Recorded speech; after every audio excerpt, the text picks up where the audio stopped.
రామాపురం అనే ఊర్లో ఒక రైతు ఉండేవాడు. అతనికి ముగ్గురు కొడుకులు ఉండేవారు. వాళ్ళు చిన్నప్పటి నుండి ఎంతో అన్యోన్యంగా ఉండేవారు. కానీ పెద్దవాళ్ళు అయ్యే కొద్దీ వాళ్ళ ప్రవర్తనలో మార్పు వస్తూ ఉంటుంది. అన్న తమ్ముళ్ళు అందరూ కలిసి ఉండాలి, కానీ దానికి బదులుగా ఒకరినొకరు అసూయపడుతూ ఉండేవారు. ఇది గమనించిన ఆ రైతు తన ముగ్గురు కొడుకులను ఎలాగైనా మార్చుకోవాలి అని అనుకునేవారు. అలా ఒకరోజు ఆ రైతు తన కొడుకులను పిలిచి ఇలా చెప్తారు, మీరు అందరూ ఇలా రండి అని చెప్పి తన ఇంటి ముందు ఉన్న 3 చిన్న కర్రలను తెమ్మని చెప్తాడు. వారు అలాగే తీసుకుని వస్తారు.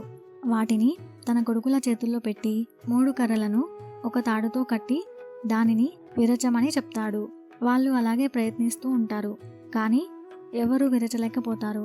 అప్పుడు తన తండ్రి ఇలా చెప్తాడు, ఇప్పుడు మీరు అందులో నుండి ఒక కర్రను తీసి విరచండి అని చెప్తాడు. వారు అలాగే ఒక కర్రను తీసి దానిని ముక్కలు చేస్తారు. అప్పుడు రైతు తన కొడుకులతో ఇలా చెప్తారు, ఈ కర్రలు మీలాంటివి ఒక్కొక్కటిగా ఉన్నప్పుడు బలహీనంగా వెంటనే విరిగిపోయాయి, కానీ కలిసి ఉంటే ఎంత బలంగా ఉన్నాయో చూసారా? మీరు కూడా అలాగే కలిసి ఉంటే ఎవరూ మిమ్మల్ని ఏమీ చేయలేరు.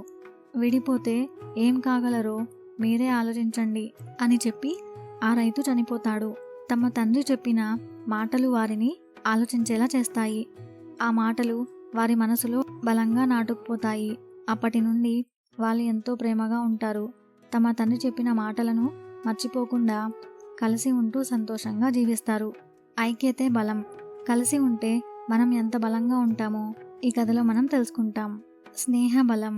అనగనగా ఒక అడవిలో నక్క, తాబేలు, జింక మరియు కాకి అనే 4 స్నేహితులు ఉండేవారు. వీరు ఎంతో ప్రేమగా ఉండేవారు. ఒకరినొకరు ఎప్పుడూ సహాయం చేసుకుంటూ ఉంటారు. ఒకరోజు జింక ఒక వేటగాడి చేతుల్లో చిక్కుకుంటుంది. వేటగాడు జింకను పట్టుకొని తన వలలో బంధిస్తాడు. జింక చాలా భయపడుతుంది. అప్పుడు దానికి తన స్నేహితులు గుర్తుకు వస్తారు. అది గట్టిగా అరుస్తుంది. ఆ శబ్దం విని నక్క అక్కడికి వస్తుంది. అది జింకను చూసి చాలా బాధపడుతుంది. వెంటనే తన స్నేహితులైన తాబేలు మరియు కాకిని పిలుస్తుంది.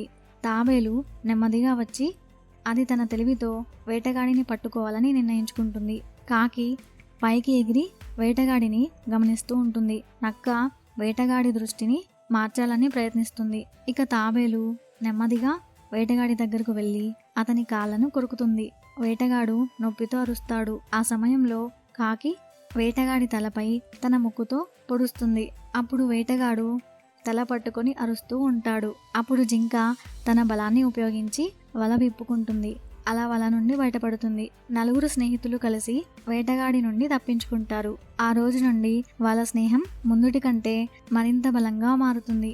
వాళ్ళు ఎప్పుడూ ఒకరినొకరు సహాయం చేసుకుంటూ సంతోషంగా జీవిస్తారు. స్నేహం అనేది ఒక గొప్ప బంధం. స్నేహితులు కలిసి ఉంటే ఏ సమస్యనైనా ఎదుర్కొనవచ్చు అనేది ఈ కథలో మనం తెలుసుకుంటాం. ఇలాంటి మరిన్ని కథల కోసం ఛానల్ని సబ్స్క్రైబ్ చేసేసుకోండి. అలాగే వచ్చిన లైక్ ఇచ్చేయండి. Thank you friends.